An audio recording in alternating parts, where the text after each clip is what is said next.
Okay, we're moving on from doing geometry with integrals, like finding areas and volumes, those kinds of things. We're going to do a little bit of physics. The physics majors may find this fairly repetitive. And so we're going to talk about work. And here's our first idea of work.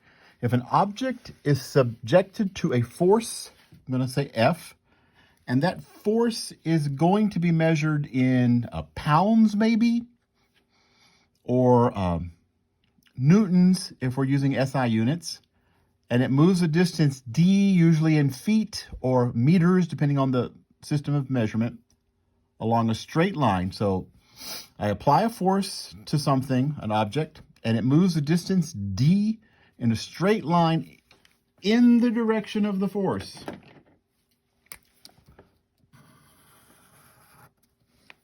So that is going to preclude things such as pulling something by a string or lifting something with a pulley. We are talking about applying a force and the object moves in the direction of the force. If it's not moving in the direction of the force, you've got to use some vector calculus, and we're not doing that in Calculus 2. Then the work that is done by the force on the object, we say the work is the force times the distance. Here's an example. What if my little blue man puts some force on the little orange cube and moves it across?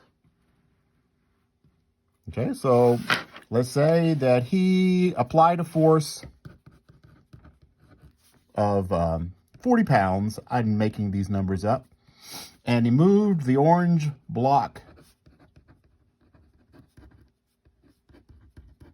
5 feet. Right? So he's pushing this way and it's moving this way. He 40 pounds, pushed it, moved it 5 feet. Well, then the work done is 40 times 5. Force times distance, and it's 200, and the unit is what we say foot-pounds, because we're multiplying.